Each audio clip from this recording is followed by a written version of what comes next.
Hi guys, hello everyone, welcome back to my YouTube channel. This is your girl Delphine Konda and I'm back again with another new video.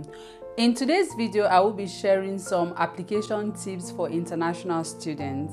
If you are an international student and you're looking for a master's program or a bachelor's program or a PhD, whatever it is that you're looking for, but as long as you are an international student, then don't go away because this video is for you.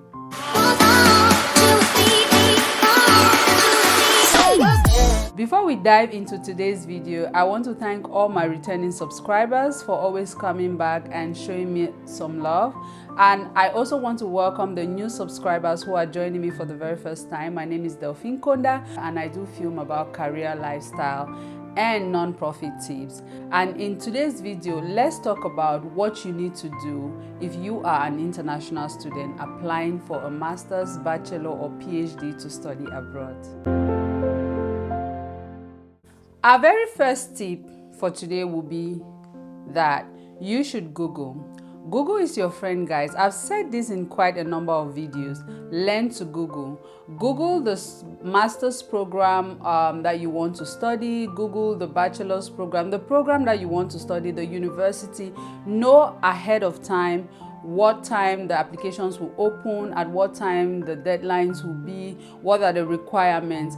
Google everything that you have to know about this application so that you are going to be ready when it is time for you to make your application. Besides, Googling is your own personal research. It's not hearsay. You're not going to be asking somebody, hey Delphine, what does it say in university XYZ, you know. But when you Google, you have first-hand information, especially when you go directly to the website of the university. The second tip is going to be start your application way early. Never ever, guys, wait until the applications are open for you to start applying. I'm going to give you an example. I started my Chevening application a year before the application opened. When you start an application early, it gives you the opportunity to be able to, one, work in a normal pace. You are not under any pressure. Number two, you have time to check out the mistakes if they are right. Number three, you have time to work on inspiration. You know, there are times when you're writing, like for me, when I'm writing an application, there are times when I get inspired to write particular things. But when you are working under pressure, it may not produce the same amount of results like if you weren't. So start your application very early. Apply to as many universities as you can. Do not apply to just one university. This is always a problem that I hear from students who reach out to me to support them with their application, especially for master's students. If you want to study, let's say, medicine, for instance, why are you applying to just one university?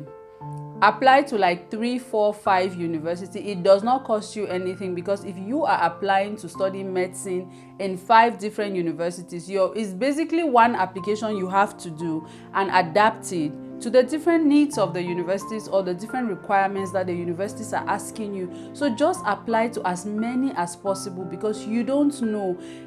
The world has become so competitive. International opportunities, even when you are a non-funded student and you have to pay for your master's or your PhD or your bachelor's degree abroad, it is competitive. That's when you realize that there are a million other people out there who are ready to pay the fees. So the universities would they have so many choices to choose from. So apply to many so you increase your chance of being accepted. The next thing is that write an excellent personal statement. Guys, I cannot overemphasize this. This is one document that if you are doing an international application, the university board is going to focus on. They want to see an excellent personal statement. Your personal statement is all about who you are. It tells them who you are as a student, as a person, what your passions are. Talk about your leadership skills. Talk about your leadership skills. Talk about your achievements, your accomplishments. Talk about why you have chosen the course and why you want to study that course. Talk about what is going to be the impact of studying that course when you get back home to your home country. These are the things that the universities will want to see. Take your time and write an excellent personal statement. The next tip is that get the application process right. Aside from writing your personal statement, aside from doing all the other things that I've said, most of university applications for international students are online on a website for the university. So read it carefully, line by line. Make sure that before you answer the question, you actually understand what it is asking you to do. Make sure that you know what you're ticking. Make sure that you're ticking a yes that is supposed to be yes and not a no. Read carefully and make sure that you get the application process right. Because you can write beautiful personal statements and submit amazing documents, but then again you make mistakes in your online application process, and then it will hinder your possibility for you to be accepted as a student in that school. The next point is that you should submit all the documents that they ask you to. Usually they will ask you for your certificates. Like if you're applying for a master's, they will ask you for your bachelor certificate, your other degrees that you've had before, your English language proficiency, all those things. And in some countries like in Cameroon, you don't just pick this certificate and go and upload on the website or send to the school. Usually you have to go and certify them. I don't even understand why that is necessary, but I guess it's because they want to be sure that the institution that has issued the certificate actually recognizes that what the paper you are presenting to the school abroad is actually authentic, credible, and there's no fraud or anything attached to it. So I think that's like the whole rationale about it. But the idea is that you have to be able to certify them. And this brings me to the other points that I talk about, that start your application early, so that when you are going through all these government offices or bureaucratic processes of submitting your application, you know that you have enough time, because these people have ways of keeping your documents, and it's such a bottleneck that you never know when they will finish certifying the documents. So do it way in advance, put your documents together and submit them to the school.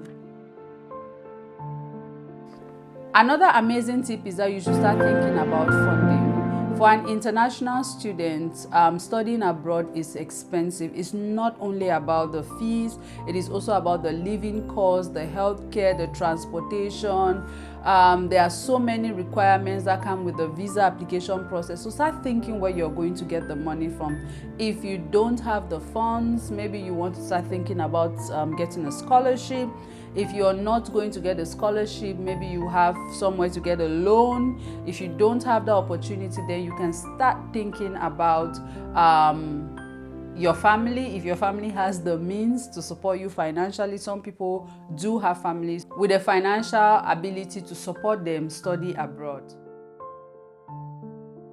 Most importantly, like I always recommend in my Achieving videos, have at least 2 or 3 people review your applications, your personal statement, the documents, go through the application process with you, and make sure that what you are actually submitting is what is required by the university. Never just apply and then submit without having someone review your documents, especially people who have gone through the process, or people who are more advanced in career, or like people that you trust that are really intelligent and can give you critical feedback and can support you in your application process. So guys, that was it for today's video. I hope you did enjoy it. If you did, please don't forget to subscribe, to like, share, and comment. Until we meet again, guys, don't forget to create an impact. I will see you in my next video. You and me,